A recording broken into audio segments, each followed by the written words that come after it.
Bonjour à toutes et à tous. Nous sommes sur le plateau de Parlons-en, la nouvelle émission de Dialcom qui aura lieu chaque semaine sur Internet, sur YouTube et d'autres réseaux sociaux. Nous sommes en compagnie de Mouad Reguif. Nous allons le présenter dans un instant, tout de suite dans Parlons-en. Bonjour Mouad Reguif. Bonjour. Nous sommes avec vous donc pour parler de plein de choses diverses et variées, notamment la Ducasse date et le problème que vous avez rencontré là-bas. Nous allons en parler tout de suite. Mais la première question que j'aimerais vous poser, Mouad, c'est qui êtes-vous et de vous présenter tout simplement. Donc je m'appelle Mouad Reguif, je suis entre autres porte-parole de Bruxelles Panthère. J'ai 45 ans, je suis papa de 4 enfants, je suis informaticien dans le civil et je suis militant dans différents domaines depuis de nombreuses années. D'accord. Et quel est l'événement, le déclic qui vous a fait devenir militant ? Est-ce que vous avez été discriminé ? Est-ce qu'il y a quelque chose ? En fait, je suis devenu militant parce que je participais à des activités organisées par des associations qui sont elles-mêmes militantes, en l'occurrence une association en particulier qui fait du travail social de rue. Et donc déjà par mon expérience personnelle, j'ai pu vivre des discriminations. Par exemple ? Quel type de discrimination ? La première discrimination qu'on rencontre quand on subit du racisme et de la discrimination, c'est à l'école, je pense qu'on la rencontre, en tout cas celle dont on se souvient en premier. C'est à l'école. Je pouvais voir que j'étais pas traité de la même façon. De la même façon que Michel ou Jacques, parce que je m'appelais Mouad. Est-ce qu'il y a un événement particulier qui vous a marqué à cette époque-là ? À cette époque-là, je me souviens du comportement de mon directeur. Quand j'étais insolent ou passage en classe, j'étais exclu de la classe beaucoup plus vite que n'importe qui. Et souvent, je devais aller chez le directeur. Et le directeur avait des discours un peu bizarres parce qu'il me menaçait de me balancer à mes parents en prétendant que mon père allait me battre. Et donc, surtout avec le recul, c'est un peu bizarre de la part d'un directeur. Et c'était une école où il y avait beaucoup de... Oui, c'était une école dans un quartier populaire, donc avec des gens de beaucoup d'origines. Même s'il y avait pas beaucoup de Noirs et d'Arabes, il y avait beaucoup de Portugais, il y avait quelques Africains, quelques Marocains. On va y venir à la question en fait du racisme. Qu'est-ce que le racisme selon vous ? Et quelle est la différence par rapport à la xénophobie ? Mais le racisme, il y en a deux visions importantes dans le champ politique et dans le champ social. La première, c'est le racisme moral, c'est-à-dire les gens qui disent aux autres sale noir, sale marocain, retourne dans ton pays. Ça, c'est du racisme interpersonnel. C'est le premier qu'on rencontre, et c'est le premier auquel on s'intéresse, et c'est celui auquel les associations antiracistes professionnelles font face et essayent de combattre. Mais plus tard, en étudiant vraiment la question du racisme, on se rend compte que le racisme, c'est pas simplement une position morale, c'est surtout une relation de pouvoir et de domination. Et ça se combat en faisant de l'antiracisme politique. D'accord. Donc il y a vraiment deux types de racisme distincts. Le interpersonnel et le structurel. Ouais, oui. Et vous êtes plus... Vous vous basez, parce que vous estimez que c'est la base du problème, c'est le structurel. Oui. D'accord. Et que ça se combat en faisant de l'antiracisme politique, c'est-à-dire en s'attaquant aux structures, et pas simplement en faisant des associations qui disent aux gens, c'est pas bien de dire sale marocain, il faut arrêter de dire sale marocain, parce que concrètement, ça, c'est embêtant à entendre, mais ça n'a pas de vraies conséquences dans ma vie, contrairement au racisme structurel, dans ma vie et dans la vie des personnes qui subissent le racisme. Voilà. On va passer... Il y avait aussi un truc sur la différence entre racisme et xénophobie. Oui, mais là, justement, je pense que c'est encore une fois au niveau de la présence du pouvoir qu'on est face soit à du racisme, soit à de la xénophobie. Parce que de la xénophobie, tout le monde peut en avoir envers tout le monde. Une personne noire, une personne arabe peut avoir de la xénophobie envers une personne blanche, mais ce n'est pas du racisme parce que justement il n'y a pas cette relation de pouvoir, cette relation de domination quand ça va dans ce sens-là. Et comment on ressent cette domination ? On la ressent très jeune. Donc déjà à l'école on voit très vite qu'on n'est pas traité tous de la même manière. Et puis quand on cherche un job étudiant, on voit aussi qu'on n'a pas les mêmes opportunités. Quand on veut sortir pour s'amuser, on voit qu'on n'a pas les mêmes droits que tout un chacun, que ceux qui ne subissent pas le racisme, quand on cherche son premier logement, on se rend compte aussi qu'on le trouve, que je le trouve plus vite que moins vite que mon ami Eric. Voilà, donc c'est vraiment dans tous les aspects de la vie. Ouais, c'est vraiment quelque chose de général. De général, qui n'est pas... Et inévitable, c'est pas quelque chose... Inévitable. C'est inévitable, en tout cas, oui. Aujourd'hui et depuis 30 ans. Oui. En tout cas, moi j'ai 45 ans. Oui. Et ce qui m'a fait basculer en fait dans l'antiracisme politique, en plus de mes activités de militant dans l'aide à la jeunesse, c'est l'exclusion de ma fille il y a 5 ans de l'école. Elle s'est faite exclure de l'école. Elle avait 13 ou 14 ans, en 3e secondaire, exactement au même moment où moi j'avais été exclu de l'école, à peu près 30 ans plus tôt.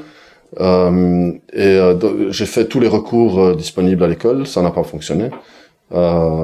Aussi, en 30 ans, mon père, il savait pas lire, il savait pas écrire, il parlait pas bien la langue, il connaissait pas ses droits, c'était un ouvrier, il avait pas les moyens de se payer un avocat. Moi, en 30 ans, par rapport à mon père, j'ai monté l'échelle sociale, comme on dit, presque aussi vite par les escaliers que si j'avais pris l'ascenseur. Et donc, quand ma fille a été exclue, moi, je savais parler le français, j'ai une bonne situation économique, je connais mes droits, je peux payer un avocat, etc. Donc, finalement, le résultat, c'est qu'on a rencontré 5 avocats qui ont tous refusé de nous défendre. Même ma fille m'a dit, mais le papa, les avocats, est-ce que c'est pas fait pour nous défendre? On dirait qu'ils nous attaquent. Et donc, toutes les capacités que moi j'ai emmagasinées en 30 ans, n'ont rien changé, et ma fille a été traitée exactement de la même manière que moi 30 ans plus tôt, et je me suis rendu compte que je pouvais faire ce que je voulais. La société, elle a pas bougé, elle est toujours aussi raciste, et donc il faut combattre ce racisme autrement qu'en faisant de l'antiracisme moral. C'est une superbe transition pour parler de Bruxelles Panther, parce que toutes ces discriminations que vous avez connues au cours de votre vie vous ont amené à rejoindre ce collectif, dont vous êtes le porte-parole à ce jour. Première chose à propos de ce collectif, d'où vient le nom Bruxelles Panther? Le nom de Bruxelles Panther, je pense qu'il est évident, il est inspiré du nom de Black Panther, qui était une organisation en fait d'autodéfense des populations noires contre la violence du suprémacisme d'État blanc aux États-Unis. Les Black Panthers expliquent le choix de la panthère noire parce que c'est un animal qui n'attaque personne, mais qui, quand il est attaqué, se défend férocement. Voilà d'où vient le nom de Bruxelles Panther. C'est pour ça que ce symbole a été pris. Oui, c'est Panther et puis à Bruxelles. Oui, et nous, en nous inspirant des Black Panthers. Quand est-ce que vous avez rejoint Bruxelles Panther? Dès la fondation, en fait, avec Nordine, Khaled et d'autres, on a fondé ça en 2013, donc je suis là depuis le début. D'accord. Et donc, quelles sont les valeurs défendues par Bruxelles Panther? On en a un peu parlé, mais est-ce qu'il y a des points spécifiques? Bruxelles Panther, pour le dire de manière générale, combat toutes les formes de domination qui existent dans la société. Même si pour nous la domination principale est celle qui est transversale à toutes les autres et qu'on combat en premier, c'est la domination raciale, qu'elle soit caractérisée par l'islamophobie, par la négrophobie, par la romophobie. C'est notre principal axe de lutte. On combat aussi les violences policières, mais on les voit comme justifiées, expliquées par la fracture raciale. On subit pas la police de la même manière quand on est racisé ou quand on ne l'est pas. On soutient aussi la lutte des Palestiniens contre la colonisation israélienne. Et là, dans ce domaine-là, en fait, on les soutient pas vraiment, on n'a pas les moyens de les soutenir matériellement, mais notre position politique, c'est qu'on soutient toutes les formes de résistance que les Palestiniens choisissent de mettre en place eux-mêmes pour résister et mettre fin à l'occupation israélienne de la Palestine. D'accord. Donc on en vient en fait à la question que votre combat est à la fois belgo-belge et international. Oui, effectivement. Donc la première chose pour montrer le niveau international de notre action, c'est qu'on fait partie d'un réseau qui s'appelle le Decolonial International Network, dont le secrétariat général est à Amsterdam. Et il y a des organisations qui sont membres de ce réseau, qui viennent d'un peu partout en Europe, et même des États-Unis et d'Amérique du Sud. Et ce réseau, donc comme son nom l'indique, il se base sur la pensée décoloniale. Et la pensée décoloniale, pour le dire de manière pas trop longue, c'est qu'elle souhaite qu'on arrête de voir le monde uniquement depuis une position eurocentrée, européenne, et donc, pour le dire clairement, avec les yeux du colon. Et donc, plutôt que de se limiter à ça, on jette pas ça complètement, c'est une vision du monde, mais on peut pas dire qu'elle est universelle et qu'elle est valable partout, tout le temps, pour tout le monde sur la planète. Et donc, la vision décoloniale, c'est voir le monde à partir de la vision du colonisé, à partir des populations, la vision des populations du Sud global qui est dominée par le Nord global, et dans le Nord à partir de la vision des enfants, des descendants de populations issues de la colonisation ou des descendants de personnes mises en esclavage qui sont arrivés ici après l'immigration postcoloniale. Quelle est pour vous la différence entre quelqu'un de racisé et de non racisé, ou comme on peut dire, un indigène et un blanc? La définition simple d'un racisé ou d'un indigène, c'est quelqu'un qui subit le racisme structurel là où il vit. Et ça n'arrive jamais aux blancs. Ils ne vivent jamais de racisme structurel, quelle que soit la partie du monde où ils vivent. Ils peuvent vivre de la xénophobie, mais jamais de racisme structurel, parce qu'il n'y a jamais cette relation de domination des populations non blanches vers les populations blanches. Mais au niveau mondial. Au niveau mondial, oui, que ce soit au niveau mondial entre le Nord et le Sud, ou dans le Nord entre les populations qui sont issues du Nord, donc occidentales en fait, pour le dire de manière courte, et les populations qui vivent dans le Nord qui sont issues des immigrations.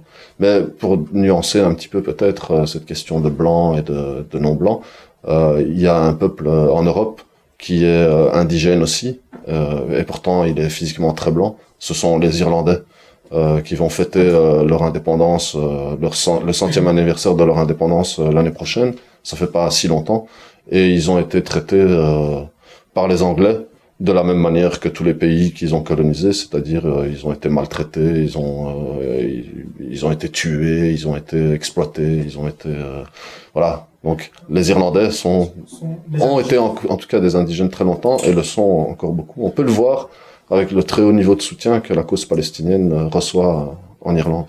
C'est quelque chose qu'on sait assez peu, ça d'ailleurs. Oui, évidemment, parce que la suprématie blanche, elle veut pas montrer sa désunion, elle veut se montrer la plus unie possible. Et donc ces différences entre les Anglais et les Irlandais, on n'en parle pas comme ça spontanément, mais elle existe. Et historiquement, je peux vous dire que les Irlandais voient certainement les Anglais comme les Indiens ou les Kenyans ou n'importe quel pays que l'Angleterre a colonisé. Est-ce que petite question qui me vient comme ça, est-ce que les Irlandais sont maltraités partout, ou ils sont juste en Irlande, contrairement aux... Mais ça, l'évolution historique a fait on les a blanchis, comme on a fait avec les Juifs aussi en Europe. Mais les Irlandais, quand ils ont été maltraités par les Anglais, ils ont immigré. Il y en a beaucoup qui ont immigré et qui sont allés aux États-Unis. Et au début, ils ont été traités comme des immigrés, comme des racisés, c'est-à-dire mal. Mais à partir d'un certain moment, avec le soulèvement des populations noires, on les a blanchis pour le mettre dans le camp des Blancs et renforcer le camp des Blancs contre les Noirs, et on les a un peu sortis de leur indigénat, même s'ils sont toujours en réalité vus comme inférieurs par les protestants, par exemple. Le seul président catholique que les États-Unis aient jamais eu, c'était Kennedy, et il n'a pas fait long feu, il a été tué très rapidement. On peut lire sur votre site, je cite la phrase, les inégalités raciales cantonnent les immigrés et leurs descendants à un statut analogue à celui des indigènes des anciennes colonies. En quoi le statut des indigènes des anciennes colonies est pareil aux racisés ici en Europe? Ouais, donc on dit analogue, c'est pas pareil. Ça veut pas dire que c'est exactement la même situation. Évidemment qu'on vit plus confortablement et avec peut-être plus de droits que les populations indigènes dans les territoires colonisés, heureusement. Mais on n'est pas égaux au reste de la population locale, on va dire, de souche. Et ça, on le voit dans tous les aspects de notre vie, et on le voit dans les dispositifs légaux, sociaux qui sont mis en place parfois de manière particulière pour les populations issues de l'immigration. Le fait qu'on continue à nous appeler immigrés, c'est déjà une chose. Immigrés de première, deuxième, troisième, quatrième génération, ce qui en français ne veut strictement rien dire. On est immigré ou on n'est pas immigré. On ne peut pas être immigré de deuxième génération. La manière de nous nommer, donc. Et puis des dispositifs comme on peut commencer par l'organisation de l'exécutif des musulmans de Belgique.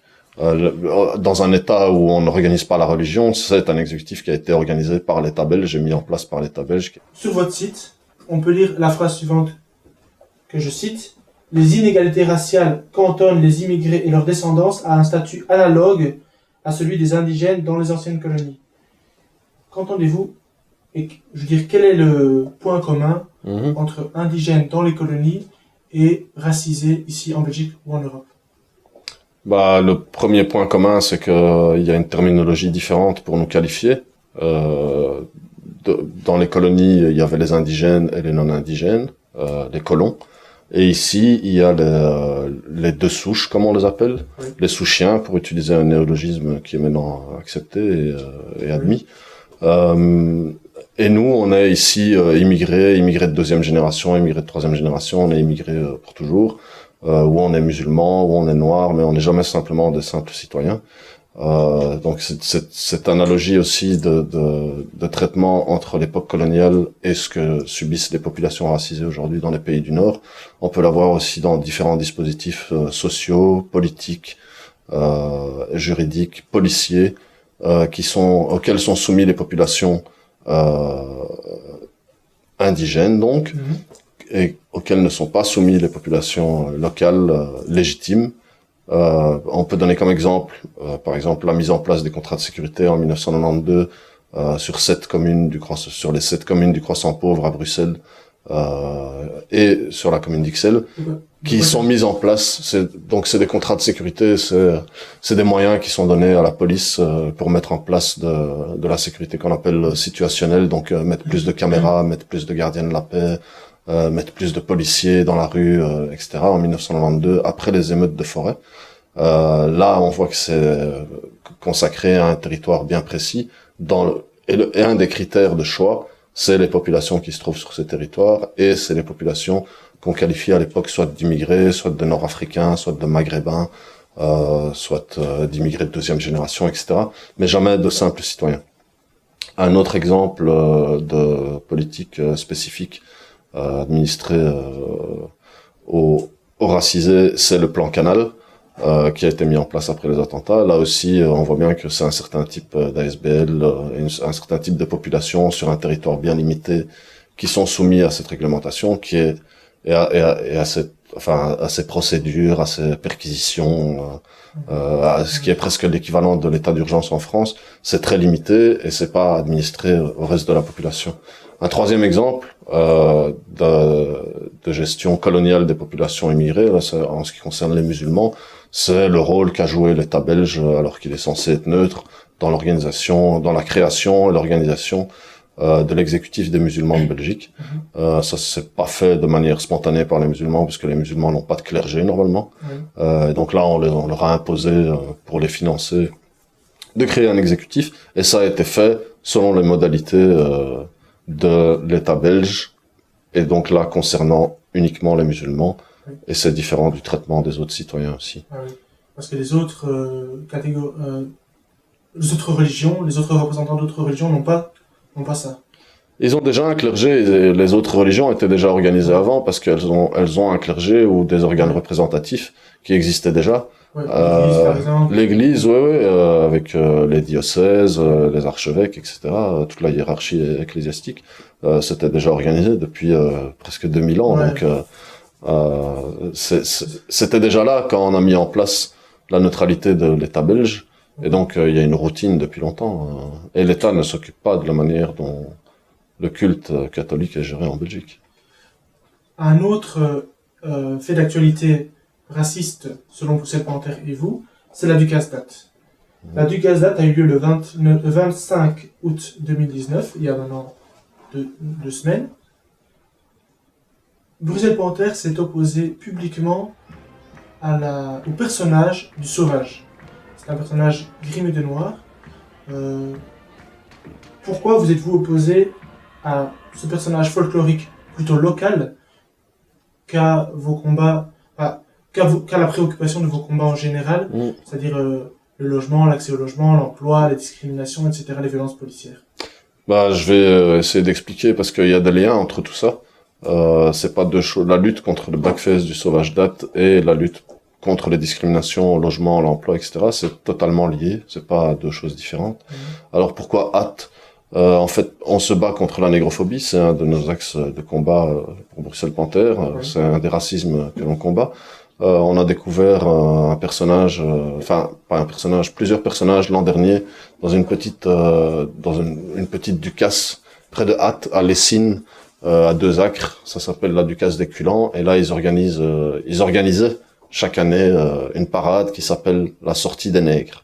Et donc c'est des gens qui s'habillent, qui se griment en noir, qui se barbouillent le visage en noir, qui se costument de manière soi-disant africaine. Et qui font les sauvages dans la rue, qui crient, qui font peur aux enfants, ou alors c'est les enfants qui se griment en noir pour pouvoir être vilains avec leurs parents sans qu'ils les reconnaissent. Et c'est censé, c'est la justification qui a été donnée a posteriori, je sais pas si elle existait déjà avant, mais c'est censé représenter la libération du Congo, l'indépendance du Congo. Alors nous, on n'est pas d'accord du tout. Le blackface, il n'y a pas de débat là-dessus. C'est mondialement reconnu comme étant un acte raciste. C'est concrètement pour un blanc de s'habiller, même si c'est symboliquement de la peau d'un être humain noir. Et ça, c'est tout à fait horrible. Il y a pas de discussion sur le fait que c'est négrophobe. Et alors, on a découvert le Sauvage Date parce que quelqu'un de Lessines nous a dit qu'il y avait pas que qui avait une activité de blackface dans leur carnaval et que à Hatt c'était encore plus important. Oui. Alors pourquoi Hatt? Parce que c'est un carnaval c'est une Ducasse qui a le label de patrimoine immatériel de l'humanité donné par l'UNESCO. Et donc on considère que si c'est patrimoine immatériel de l'humanité, on considère qu'on fait partie de l'humanité à juste titre. Donc ce patrimoine nous appartient aussi. Déjà ça c'est une première raison. La deuxième raison, c'est que évidemment, même si c'est une Ducasse dans une petite ville de Belgique, ce label UNESCO lui donne un label et une aura internationale. Et donc, pour nous, c'est pertinent de s'attaquer à ce personnage Et donc, en espérant faire exemple. Vous avez rencontré dans ce cadre le bourgmestre Bruno Lefebvre du Parti Socialiste, accompagné de membres de la police et d'historiens spécialisés dans ce folklore. Que vous êtes-vous dit durant cette réunion avec eux? Mais d'abord, avant de répondre à cette question-là, je voudrais d'abord préciser qu'on n'a rien contre la Ducasse dans son ensemble, ni contre le folklore, ni contre les traditions. C'est vraiment ces deux personnages qui pratiquent le blackface, donc le sauvage, celui qu'on appelle le sauvage, le plus célèbre, et puis l'autre qui est plus discret, qui s'appelle le Diable Magnon. Donc c'est ces deux personnages qui pratiquent le blackface, qui est négrophobe, qu'on veut voir disparaître ou radicalement modifier de cette Ducasse. Du coup, j'ai oublié. Qu'est-ce que vous vous êtes dit avec Bruno Lefebvre, avant de dire ce qu'on s'est dit, j'aimerais revenir sur la manière dont la réunion était organisée. C'était assez exceptionnel, parce qu'on était invité à la maison communale pour rencontrer un bourgmestre. Il me semble que c'est ce qui est le plus logique. Malheureusement, l'information sur notre rencontre a été donnée au journal télé, c'est pas nous qui l'avons partagé. Donc les gens ont appris qu'on allait voir le bourgmestre, on a reçu des tonnes de menaces publiquement sur notre mur Facebook et par message privé aussi. Quel genre de menaces? Des menaces de venir à la maison communale pendant la réunion ou après la réunion, de nous attendre et puis de nous emmener dans les bois, de nous pendre, de nous casser la gueule, enfin des menaces de violence physique. Sur Internet, sur nos murs, même en public, hein. En public, dans la vraie vie? Non, pas dans la vraie vie, non. Tout sur Facebook, mais publiquement, pas dans des messages privés. Ah, d'accord, ouais. Et je pense que la police a vu ça. Je sais que la police a vu ça. Et donc, ils ont décidé d'organiser la réunion avec le bourgmestre en dehors de la maison communale, et même en dehors de Hatt même. Donc, on a reçu une adresse la veille au soir par SMS un peu comme un spectacle de Dieudonné, on reçoit l'adresse Oui. à la dernière minute. Et on est allé à cette réunion, on s'est retrouvé sur un zoning à Guilanguin, dans une petite société d'intérim, Qu'est-ce que euh, vous vous êtes dit? dans une salle de réunion. La délégation de la commune était très importante. Oui. Ils étaient 9. Je vais pas tous les citer, mais il y avait le bourgmestre, la police, les historiens, effectivement, le chef des pompiers.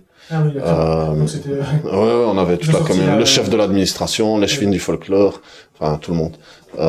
Qu'est-ce qu'on s'est dit? On s'est répété nos positions, donc nous on a réexpliqué pourquoi on avait écrit à l'UNESCO pour dénoncer ce personnage du sauvage qui fait du blackface, qui est négrophobe, en expliquant que c'était pas une croisade morale contre la négrophobie ou le racisme, mais que c'était un combat politique pour mettre fin à une pratique qui déshumanise les personnes noires, qui les rabaisse et les maintient à un niveau rabaissé par rapport au reste de la population. Et ça a des conséquences matérielles négatives, quotidiennes sur la vie des personnes noires. Et c'est pour ça qu'on s'attaque à ce personnage, parce que on s'attaque aux discriminations matérielles.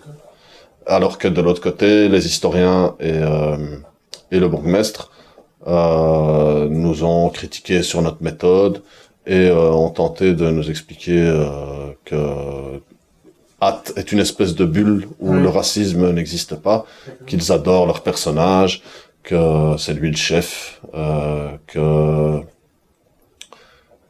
qu'il y a aucun sentiment de racisme, aucune intention raciste dans cette Ducasse. Voilà. Et il a ajouté que s'il devait, lui et la population, choisir entre le label UNESCO ou garder le personnage, ils s'en fichent, ils se moquent du label et ils veulent garder leur personnage. Donc ce bourgmestre du Parti Socialiste et vous êtes restés sur vos positions. Oui. Et vous, ça ne nous a pas empêché de venir à Hâte le Mhm. jour de la dédicace en question, le dimanche. Oui. Et La Ducasse dure 4 jours, hein, Oui. mais le dimanche, c'est la sortie du sauvage C'est ça, sur c'est son le char. c'est le jour qui vous intéressait. En Oui, fait.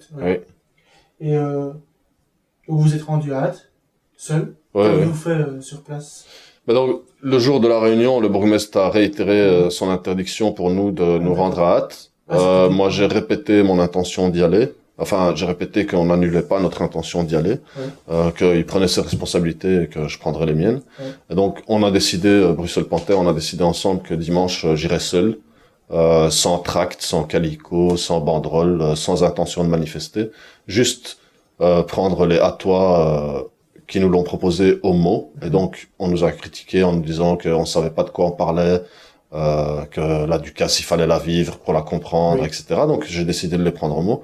Et je suis allé sur place, sans aucun signe apparent d'appartenance à un parti politique ou quoi que ce soit. J'avais même un chapeau et des lunettes pour être le plus discret possible. J'ai acheté un collier de la ville que la vendeuse m'a gentiment mis autour du cou pour me fondre dans le décor, dans l'ambiance. Mais ça n'a pas duré très longtemps. Après 10 minutes, j'étais entouré par 4 policiers fédéraux en civil, dont 2 que j'avais rencontrés le mercredi d'avant à la réunion, donc D'accord, je l'ai vous reconnu. connaissez. Ils ont été très courtois, mais ils m'ont juste demandé qu'est-ce que vous faites là. J'ai expliqué que j'étais là comme je l'avais annoncé pour assister à la Ducasse et éventuellement parler avec les gens si jamais j'étais interpellé pour leur expliquer Oui. notre position. Et la pression médiatique ne vous a pas, parce qu'elle était assez forte, même avant la Ducasse, ça vous a pas affecté? Non, ça m'a Oui. pris du temps et de l'énergie, mais ça m'a pas affecté. C'est vrai qu'on a eu. Ça peut faire peur aussi. On sait jamais si on va se faire agresser, des choses comme ça. Ah ouais, j'ai reçu beaucoup de menaces personnellement en message privé et en public de gens de Hâte et d'un peu partout en Wallonie en fait, je pense. Ça m'a pas beaucoup inquiété parce que les gens se menacent beaucoup sur Internet et puis on fait pas de la politique et on change pas le monde sans prendre des risques. J'ai été plus embêté quand j'ai reçu des menaces contre ma fille, contre ma sœur, des menaces concrètes avec des screenshots, des captures d'écran du mur Facebook de ma fille, du mur Facebook de ma sœur, avec si jamais tu continues, on va faire ceci, on va faire cela. Ça c'était plus embêtant. Mais sinon non, la pression médiatique, c'est pas un problème. Vous avez déposé plainte? Contre cette personne qui a menacé ma fille et ma sœur, j'ai bien l'intention de porter plainte. Je n'ai pas encore eu l'occasion de le faire parce que J'ai pas eu le temps, mais je vais le faire. Ouais, je vais le faire. Oui, c'est prévu. Ouais. Il n'est pas question de faire de manifestations à caractère politique sur le parcours de la Ducasse. On n'autorisera absolument rien, ni distribution, ni quoi que ce soit à caractère politique. Nous avons demandé des renforts de police supplémentaires du fédéral. Nous aurons probablement les caméras comme l'an dernier, et nous aurons un poste de police aussi qui sera basé juste à côté de l'hôtel de ville. Donc toutes les mesures sont prises pour que notre folklore se passe dans de très bonnes conditions. On a parlé des Bruxelles Panthers qui ont dit qu'elles viendraient. Est-ce qu'elles sont venues? Effectivement, elles sont venues. Nous avons demandé simplement de quitter la ville pour la sécurité de la population et leur propre sécurité vu le contexte. Et ils ont accepté sans aucune difficulté. Et si on revient au bourgmestre, je vais le citer. Donc, le bourgmestre a indiqué, concernant votre mise à l'écart de la ville par la police, que c'était pour ne pas que votre présence soit perçue comme une provocation et car les services de sécurité de la ville n'étaient pas en mesure d'assurer votre sécurité. Oui. Est-ce que c'est crédible? Bah, moi, je trouve pas ça très crédible parce que 3 semaines avant, il assurait qu'il était capable d'assurer la sécurité de 60 à 100 000 personnes sur une Ducasse qui dure 4 jours. Et là, assurer la sécurité d'une seule personne, c'est impossible. Donc, je trouve pas ça très cohérent comme discours. Mais c'est effectivement la justification qui nous a été donnée. De dire que c'était une provocation, je trouve ça un peu provoquant, justement, parce que dans une ville qui est censée être non raciste, la présence de quelqu'un qui lutte contre le racisme ne devrait pas être une provocation. Et là, en disant que ma présence aurait été vue comme une provocation, il reconnaît implicitement qu'une partie de sa population est raciste et que je risquais des violences physiques contre ma personne et qu'il n'était pas capable d'assurer ma sécurité, ce qui est inacceptable dans un état de droit où la sécurité physique des gens est un droit fondamental pour tout le monde, y compris pour moi. Le droit de circulation aussi est un droit fondamental. Et ces droits-là m'ont été retirés, en tout cas suspendus à ce moment-là. Et c'est, je pense, illégal.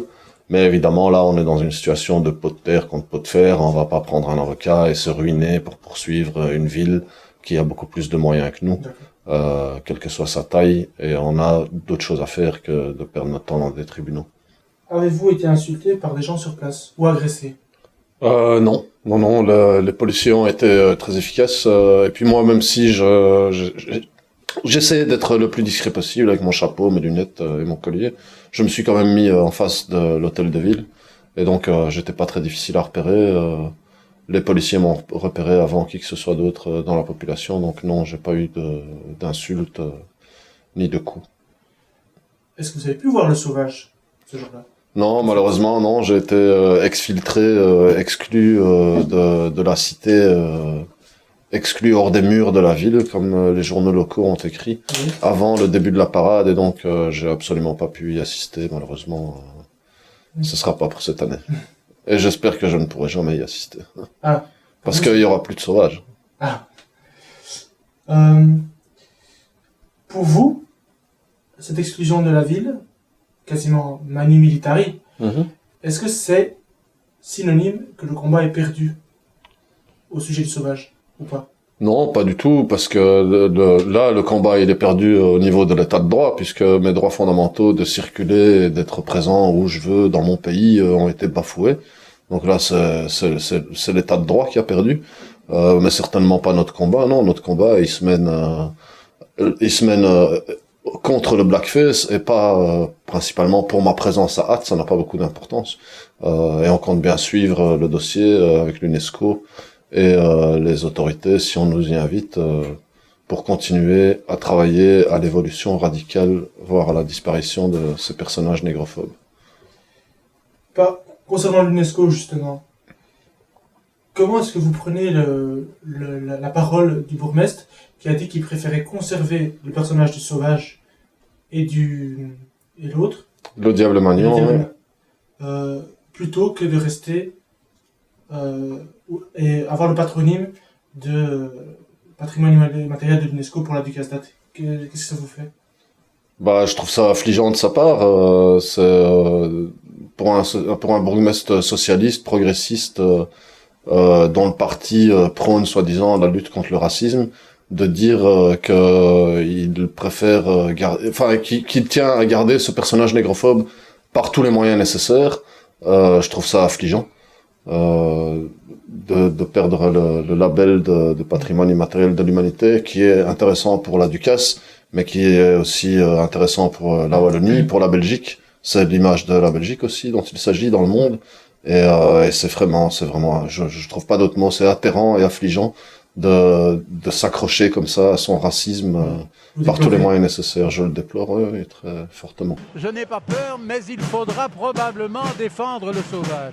Superficiellement, ça peut choquer, mais je pense que si on explique et si on essaye de comprendre et si on resitue dans le contexte, manifestement, on devrait pouvoir se justifier vis-à-vis de l'UNESCO. Nous avons des arguments pour montrer que les Atois ne sont pas racistes, ne se comportent pas en racistes vis-à-vis du sauvage, mais au contraire en amis, dans un lien d'échange, dans un lien de compréhension et dans un lien humaniste finalement. Est-ce qu'on va rappeler que c'est vous en fait qui avez contacté l'UNESCO aussi? Oui, il se trouve qu'en Belgique, HAT et sa Ducasse ne sont pas la seule activité ludique dans laquelle il y a des personnages qui font du blackface. C'est une tradition très répandue en Belgique, que ce soit dans la partie francophone ou dans la partie flamande. Ça, c'est un point commun, un point de convergence que nos politiques, à mon avis, trouveraient facilement pour négocier. Ils devraient aller voir une Ducasse ensemble. L'UNESCO avait déjà réagi au mois de mars spontanément par rapport au carnaval de Alost, qui pour le coup cette année avait un char avec des personnages représentant les personnes juives de manière dégradante, donc pour le dire autrement un char antisémite. Et nous on a fait le parallèle avec cet acte antisémite en parlant de cet acte négrophobe qu'est le personnage du sauvage, même si on travaillait déjà sur le sauvage de Hatt avant que ce char antisémite ne sorte à Alost. Il y a une commission qui va être réunie par l'UNESCO au mois de décembre pour parler du cas d'Alost, qui est aussi un carnaval classé patrimoine immatériel de l'humanité, avec la possibilité peut-être de lui retirer le label. Et on espère que notre action contre l'UNESCO aboutira au même résultat pour le sauvage de Hatt. D'accord. Est-ce que vous pensez que le soutien de l'UNESCO à votre cause, à l'interdiction, voire au moins à la révision de ce personnage de sauvage, est un soutien de poids? Est-ce que ça peut faire évoluer assez fortement, peut-être pas le bourgmestre de Hatt, parce que manifestement, il est plutôt favorable au sauvage, qu'importe l'UNESCO, mais à la structure en général politique, institutionnelle? Oui, évidemment, voir notre courrier reçu et le fait qu'on ait reçu une réponse de l'UNESCO, qui est une organisation internationale qui fait partie de l'ONU, donc la plus importante organisation internationale de cette planète, qui avec des représentants du monde entier, et pas seulement des Européens. On est content d'être reconnu d'abord dans notre discours. L'UNESCO, évidemment, utilise un langage beaucoup plus diplomatique que Bruxelles Panthère, et donc ils s'expriment pas aussi clairement que nous, mais implicitement, leurs lettres nous donnent raison. Comme je l'ai déjà dit, il n'y a pas de débat sur la question de savoir si ce personnage est du blackface ou pas, et si le blackface est raciste ou pas. C'est du blackface, c'est raciste, ça c'est pas remis en doute. Et il rappelle de manière diplomatique aux organisateurs de la Ducasse d'Hatt qu'il y a des critères à respecter pour obtenir et garder le label de patrimoine immatériel de l'humanité, et implicitement, encore une fois, ils leur disent que, attention, ils ne le respectent pas. Et un des critères qu'ils mettent nommément dans leur lettre de réponse, c'est le respect entre les communautés, le respect entre les gens que ce personnage ne respecte pas. D'accord. Je peux ajouter qu'il y a un groupe de travail, un groupe d'experts de l'ONU sur les personnes d'ascendance africaine, qui travaille dans le cadre de la décennie de l'ONU pour les personnes d'ascendance africaine, qui a fait une visite au mois de février en Belgique, qui a visité plusieurs villes de Belgique et qui a parlé aux communautés afrodescendantes, et qui a constaté dans un rapport intermédiaire que la négrophobie je les cite, la négrophobie est endémique en Belgique, et que un des problèmes, une des manifestations de cette négrophobie se matérialise par ces activités de blackface, qui déshumanisent les personnes noires et participent au maintien des discriminations structurelles que les personnes noires subissent dans ce pays. qu'est-ce que vous répondriez aux Atois qui ont arboré le fameux t-shirt Je suis sauvage? Il y a toute une campagne là-dessus, Ouais. en réaction justement aux contestations de ce personnage. D'abord, je voudrais féliciter la personne qui a créé ce t-shirt parce que c'est un bon coup marketing, un bon coup financier à mon avis pour lui. Oui. C'est un beau cadeau qu'on lui a fait. Sinon, cette expression "je suis sauvage", elle s'inscrit dans le charlisme. C'est inspiré de "Je suis Charlie", qui est un magazine islamophobe, et ceux qui le soutiennent à tout prix se disent ouvertement islamophobes. Ouais. Et donc, ce t-shirt "Je suis sauvage", pour moi, c'est peut-être un peu complexe, mais il représente la réaction islamophobe que reçoivent des militants antiracistes identifiés comme arabes ou musulmans quand ils luttent contre la négrophobie. Donc, on voit que le racisme, c'est un tout. On est identifié arabo-musulman, on combat la négrophobie. En retour, on se prend de la négrophobie avec l'envie et l'objectif de maintenir ce personnage négrophobe à tout prix. Et en plus de ça, de l'islamophobie. À côté de ce "je suis sauvage" inspiré du charlisme, il y a toutes les insultes et toutes les assertions qu'on reçoit contre nous, c'est-à-dire que on torture les moutons, on épouse les filles à 9 ans, on les viole, on veut remplacer la ducasse par la charia. Vous avez entendu ça? Ouais, c'est écrit, je l'ai Ah, pas c'est- réécrit. Donc, Ok. on veut remplacer la ducasse de hâte par la charia, alors que on parle absolument pas de religion, on parle pas de Coran, on parle pas de Dieu, on parle d'égalité effective entre les êtres humains, et on demande l'arrêt d'une pratique négrophobe qui discrimine beaucoup de gens en Belgique, en Europe et dans le monde entier. Et est-ce que vous avez entendu des gens qui disent oui, mais c'est notre tradition, on a toujours fait comme ça, c'est un personnage historique qu'on veut représenter? Comment vous répondez à ça? Je réponds qu'il y a beaucoup de choses qui peuvent être vues comme des traditions, mais que les traditions, ça change, que une des caractéristiques de la modernité occidentale, c'est censé être le progrès, et donc pas la stagnation. Le jour où on a voulu arrêter l'esclavage aux États-Unis, il y a sûrement beaucoup de gens dans le sud des États-Unis, des propriétaires de personnes mises en esclavage, qui ont dû se dire mais c'est la tradition, on fait ça depuis 400 ans, pourquoi est-ce qu'on veut nous empêcher de le faire?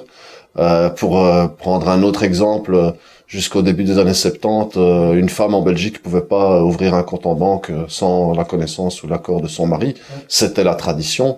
On a arrêté, et c'est très bien comme ça. Aujourd'hui, les femmes peuvent ouvrir un compte en banque sans l'autorisation de leur mari. Et on pense que les traditions racistes, comme ce personnage qui est né, les historiens le reconnaissent, il est né pendant la période de l'aventure coloniale, même si techniquement Léopold II n'avait pas encore reçu le Congo comme propriété privée en 1873. On dit que ça représente le fait que les Occidentaux sont allés amener la civilisation dans des pays exotiques. Les historiens de hâte reconnaissent que c'est un personnage qui illustre la supériorité des personnes blanches sur les personnes noires. Et après avoir dit tout ça, ils arrivent de manière assez incroyable, incompréhensible, à la conclusion que ce personnage n'est pas raciste, parce que la population de hâte l'adore, et que personne ne pense à quelque chose de raciste en le voyant. Et ça, c'est un discours à mon avis très limité d'un point de vue intellectuel, assez incompréhensible. Et je réponds à ça que les intentions et les objectifs des Hatois n'ont pas d'importance. On s'en fiche qu'ils aient une intention raciste ou un sentiment raciste. On s'en fiche de ça. Ce serait mieux s'ils l'avaient pas. Oui. Pour la plupart, je veux bien croire qu'ils ne l'ont pas. Le problème, c'est que cette pratique négrophobe a des conséquences, comme je l'ai déjà dit, matérielles, négatives, quotidiennes sur les populations noires et afrodescendantes dans ce pays. Et ça, on peut l'illustrer, cette discrimination, par une statistique par une donnée qui vient d'un rapport de la Fondation Roi Baudouin, qui est pas une filiale de Bruxelles Panthère, qui est une institution tout à fait reconnue dans le paysage social en Belgique et intellectuel. Cette donnée dit que les populations des communautés congolaises, belgo-congolaises en Belgique ont le plus haut taux de diplôme parmi ses membres. Donc, ce sont les plus diplômés proportionnellement de toutes les populations qui sont dans ce pays. Mais la même communauté congolaise fait partie aussi de celle qui a la plus grande partie de sa population qui vit sous le seuil de pauvreté. Et ça, c'est pas un sentiment ou une intention, c'est une donnée matérielle dans la vie des afrodescendants, et c'est ça qui doit changer. Est-ce que vous reviendriez l'an prochain à la Ducasse? Oui, je pourrais retourner à Ath et voir la Ducasse, surtout si c'est pour une première fois sans sauvage. Je serais ravi d'y aller. Et j'espère que ce sera pour l'année prochaine, oui. Il faut, et ça, je ne sais pas si vous êtes au courant, mais le personnage du sauvage pendant cette Ducasse ici a été protégé par le groupe d'extrême droite, le mouvement politique Nation. Qu'est-ce que ça vous inspire? Est-ce que pour vous il y a une cohérence? J'ai lu ça, je les ai pas vus évidemment. Ils font beaucoup de shows. Le sauvage était entouré par la moitié de la police communale, donc je pense pas que ça dépendait d'eux, mais je sais qu'ils ont été contrôlés et que eux ont été autorisés à rester sur place pour faire leur show de manière parfaitement libre. Et là, ce que je peux dire, c'est qu'encore une fois, c'est un bourgmestre de gauche, socialiste, progressiste, qui expulse de la ville un militant de l'antiracisme politique en disant qu'il ne peut pas assurer sa protection et que, en tout cas, il prendrait pas les dispositions pour qu'elle soit assurée immédiatement. Il m'a expulsé pour ça. Et à côté de ça, des militants d'extrême droite qui sont à l'extrême opposé, en théorie, des valeurs d'un bourgmestre socialiste progressiste, eux sont contrôlés et sont autorisés par la police et par les autorités communales à rester présents pendant cette Ducasse. Je pense qu'il n'y a rien à ajouter. Ouais. Pour vous, c'est étonnant, quoi. Ça me paraît... C'est très étonnant quand on regarde les positions politiques sur le papier des acteurs en présence, oui. Donc c'est des racistes sont autorisés à rester et le militant antiraciste est expulsé. Tout ça, l'autorisation et l'expulsion étant le fait d'un bourgmestre socialiste. Sachant que vous n'aviez, comme on l'a dit, aucun tract, aucune bannière revendicative. Non, rien du tout. Vous étiez là en tant que simple citoyen. En tant que simple citoyen, ouais. Est-ce que vous allez entreprendre des démarches juridiques par rapport à cette action illégale, comme vous l'avez dit, d'expulsion de la ville? Non, comme je l'ai dit, on n'a pas l'intention de se ruiner dans une procédure judiciaire contre la ville de Ath. On n'a pas l'argent pour ça. Ce serait trop facile de leur faire le cadeau de nous affaiblir alors qu'on n'est déjà pas si puissant et qu'on a en tout cas zéro pouvoir. Donc non, pas de poursuite prévue contre le bourgmestre socialiste de Ath. Est-ce que vous pensez que votre message était considéré aux yeux du grand public et aux yeux de certaines institutions, dont le bourgmestre de Ath, parce que vous êtes un indigène? Oui, je pense que de manière traditionnelle, la parole des racisés, des indigènes, des gens qui subissent le racisme est tout de suite discréditée et non reconnue. Et c'est pas nouveau parce que on a peut-être l'habitude qu'on se taise, qu'on rase les murs, ou qu'on se soumette. Et ce n'est pas le cas. Et c'est très fréquent que le simple fait pour une personne racisée de s'exprimer est vu comme quelque chose d'agressif. Quoi que je dise, ça va être vu comme quelque chose d'agressif parce que ma parole n'est pas considérée comme légitime. Donc on tente de me silencier, en fait, de nous silencier. Et ça, évidemment, c'est inadmissible et on ne laissera pas faire. Parce que ici, on a vraiment rien dit de mal contre la société. On mène une action citoyenne contre le racisme et on est vu comme une menace, on est vu comme un groupuscule, on est qualifié d'un tas de choses. Et oui, donc notre parole est décrédibilisée d'avance, a priori, parce qu'on est des racisés. Oui. D'autant plus que vous déclarez que, et dans les faits, que vous êtes non-violent. Donc vous n'êtes pas dans une politique violente, donc il n'y a pas de raison en soi. Non, il n'y a aucune raison. Vous savez, avec ce qu'on fait, si on faisait quoi que ce soit d'illégal, on serait au trou depuis longtemps. Évidemment que cela va sans dire, mais il faut le dire quand même. On respecte la loi, on est non violent, on est pacifique, on fait de la politique et les seules armes qu'on utilise, c'est la parole et la plume et rien d'autre. Que répondriez-vous aux critiques qui vous qualifieraient de paternaliste ou de personnes qui parle au nom de la communauté noire? Bah là, j'ai deux réponses d'abord à donner. Le paternalisme, c'est un peu comme le racisme. Il faut qu'il y ait une relation de domination, une relation de pouvoir, et on n'a aucune relation de pouvoir ou de domination par rapport aux populations afrodescendantes. Le deuxième aspect, c'est que je pense pas qu'il faut être une personne noire pour combattre la négrophobie. Tout un chacun devrait combattre la négrophobie tout à fait naturellement. C'est pas une question de communauté. C'est pas une question de communauté. Une cause juste est une cause juste. Et elle devrait être juste pour tout le monde. Les Blancs devraient combattre la négrophobie, les Arabes devraient combattre la négrophobie, les Noirs devraient combattre la négrophobie. Et ils le font pour la plupart, même s'ils le font pas tous. Justement, qu'est-ce que vous répondriez aux gens qui avancent l'argument que les personnes d'origine africaine subsaharienne ne sont pas dérangées par ce personnage de blackface du Sauvage? Bah, on m'a beaucoup dit ça. Il y a même un échevin noir, qui est une personne noire à Ath, et lui-même a déclaré que ce personnage ne le dérangeait pas. Mais ça, je pense que c'est simplement du bon sens. Si j'étais une personne noire et que j'habitais à Ath, dans une petite ville de 30 000 habitants où tout le monde se connaît, bah soit je ferais comme eux et je dirais ce personnage ne me dérange pas et je continuerai ma routine en continuant à subir du racisme structurel comme d'habitude. Soit je devrais déménager si je devais dire que je suis pas d'accord. Et puis toutes les personnes noires ne sont pas forcément au courant des discriminations qu'elles subissent et ne veulent pas s'engager politiquement pour les combattre. Parce qu'il y a un risque, c'est ça comme vous dites, il y a un ostracisé ou des choses comme ça.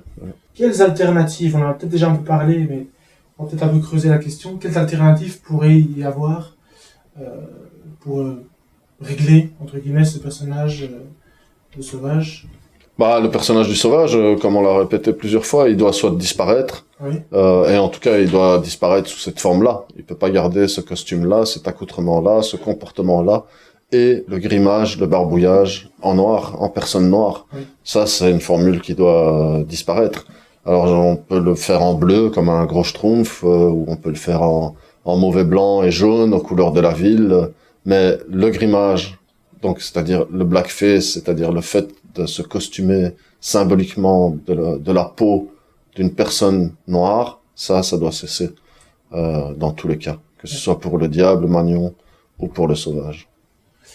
En parlant de ça, il y a eu en 2014, le rappeur américain Nick Cannon avait fait un whiteface. C'est-à-dire, il avait pris le problème dans l'autre sens et ça avait suscité une polémique aux États-Unis. Est-ce que c'est du racisme? Donc, est-ce que pour vous, faire un blackface ou faire un whiteface, ou pour une personne noire qui ferait un whiteface, est-ce que c'est pareil? Ça aussi, c'est une critique qu'on nous a fait parce qu'il paraît que le whiteface, ça existe. Je connais pas cette histoire précisément, mais à mon avis, c'était une expérience qui a été faite une fois, je sais pas pour quelle raison. Mais non, c'est pas du racisme. Le racisme anti-blanc, ça n'existe pas. Parce que, encore une fois, même si la xénophobie et les sentiments négatifs envers les personnes blanches, évidemment, existent, mais le racisme, en tant que relation de domination et de pouvoir, contre les personnes blanches, n'existe pas. Il n'y a pas un lieu sur cette planète où une personne blanche va être traitée de manière raciste, c'est-à-dire où la personne blanche va être dominée par son interlocuteur socialement à cause de siècles d'histoire et de pratiques et de domination blanche. Donc pour vous, ça n'a rien à voir, en fait. Un whiteface et un blackface. Ça n'a strictement rien à voir. Ça n'a strictement rien à voir. Pour la Ducasse date, on a fait le tour de la question, je crois. Sauf si vous avez un dernier mot.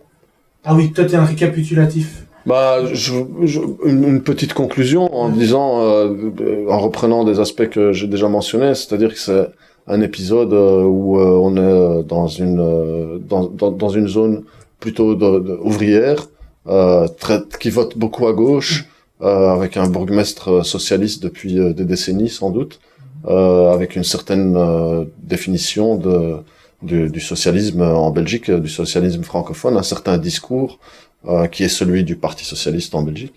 Et donc on constate que un groupe qui lutte contre le racisme de manière politique et contre le racisme structurel est vu comme une menace pour la ville, une menace pour les traditions, présenté comme une menace pour le folklore, alors qu'un groupe comme Nation est autorisé à être présent et à participer à la Ducasse. Et ça s'est vu, que ce soit au niveau des électeurs, en tout cas la plupart des Hatois qui se sont exprimés de manière négative par rapport à notre action, et de manière islamophobe et négrophobe. Au niveau du bourgmestre, c'est pareil, il a dit si on doit choisir entre le label UNESCO et notre sauvage, nous garderons le sauvage.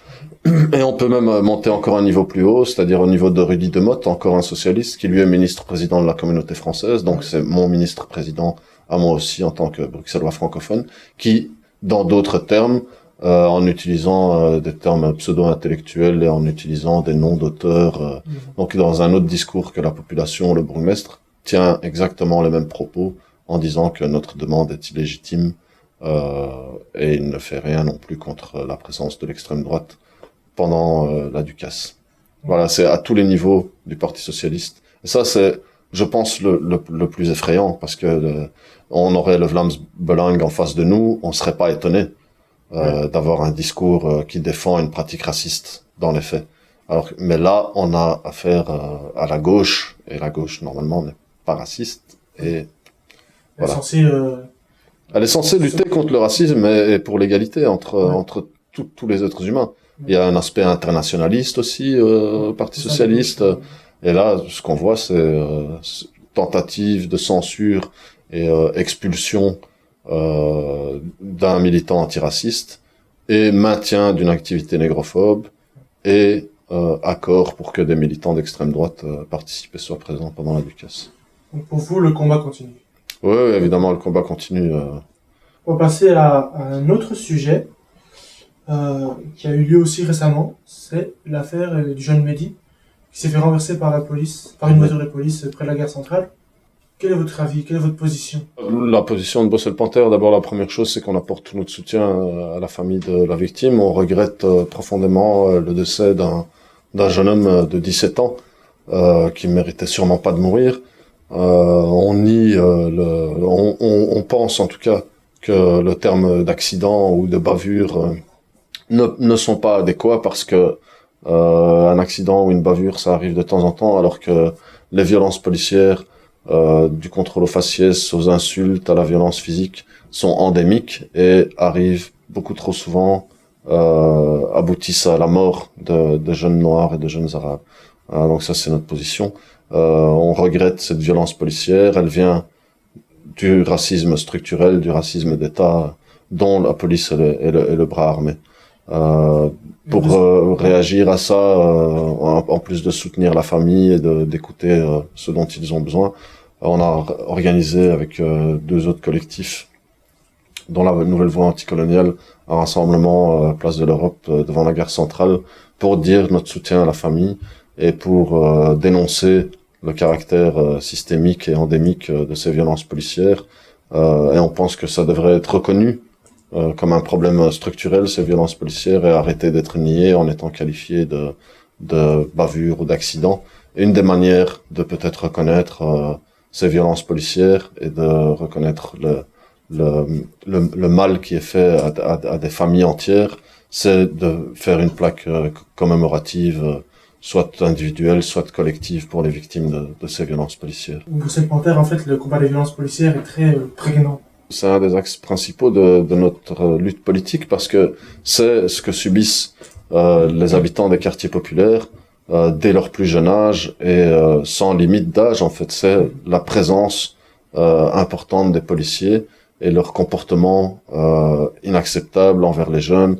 Encore une fois, contrôle aux faciès, insultes, contrôle inutile, jusqu'aux violences et jusqu'à la mort, parce qu'il y a de nombreux d'autres exemples. Et puis il y a tous ceux qui ne vont même plus porter plainte, parce que c'est tous les jours qu'ils se font contrôler, tous les jours qu'ils se font mettre contre le mur par des policiers qui les connaissent, à mon avis, mieux que leurs parents. Et c'est juste de la violence gratuite d'un corps qui est censé être là pour protéger la population. C'est pas du tout le cas dans le chef des personnes racisées. C'est très difficile de grandir en se disant que la police est un danger pour nous. C'est tout à fait anormal.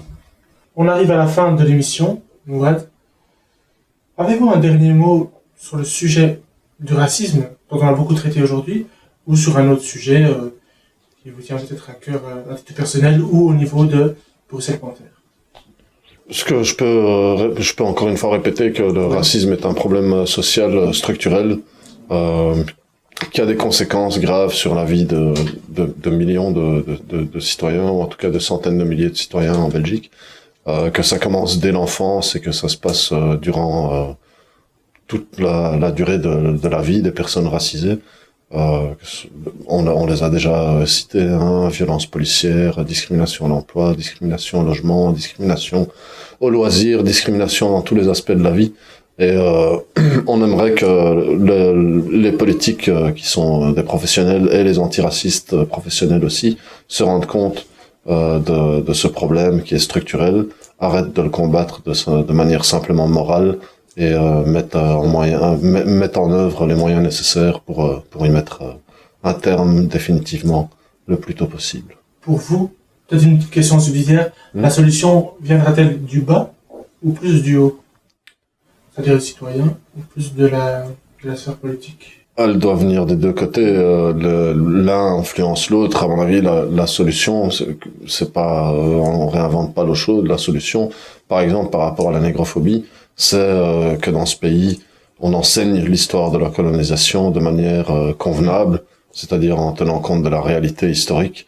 Il y a des dizaines d'études faites par des académiques très compétents qui racontent cette histoire de manière concrète, de manière réelle, telle que ça s'est passé. Et donc qu'on mette fin à l'esprit colonial qui règne encore dans ce pays et qu'on a pu constater avec le combat qu'on mène contre ce sauvage de la Ducasse de Hatt, où les gens pensent encore comme dans les années 40, 50. Un bon exemple du racisme, c'est la persistance de la négrophobie, qui en Belgique est due à un mauvais enseignement de l'histoire coloniale, au fait que l'histoire coloniale en Belgique est encore refoulée, que les dizaines d'études faites par des académiques et qui sont de très grande qualité historique et sociale ne sont pas enseignées, elles sont dans des tiroirs. On n'enseigne pas l'histoire de la colonisation dans ce pays. Et quand on en parle, une fois ou deux sur les 12 années d'école obligatoire, c'est pour dire que la Belgique a ramené la civilisation au Congo, qu'elle a ramené des routes, qu'elle a ramené des écoles, etc. Donc on donne un aspect positif à la colonisation, alors qu'il n'y a absolument aucun aspect positif à la colonisation. C'est des millions de morts que Léopold II a provoqué, c'est des dizaines de milliers de mains coupées, c'est de l'esclavage, c'est du travail forcé. Pour faire les chemins de fer, c'était pas Jean-Pierre qui portait les rails dans la jungle ou à travers le fleuve Congo. Voilà. Et donc la solution, elle va venir du haut, qui va organiser l'enseignement convenablement, et puis de génération en génération, avec un enseignement correct, je pense qu'on pourra faire reculer le racisme. Mais c'est une œuvre de longue haleine, et au plus tôt on s'y mettra, au mieux ce sera. Merci Mouad Arif d'être venu dans cette émission. Merci pour l'invitation. Je vous en prie. On se retrouve chaque semaine dans l'émission Parlons-en sur Internet, sur notre chaîne Dialcom. N'hésitez pas à nous suivre, à partager la vidéo, à la diffuser, à vous abonner à la chaîne, et à liker, etc. On se retrouve bientôt sur Dialcom. Ciao.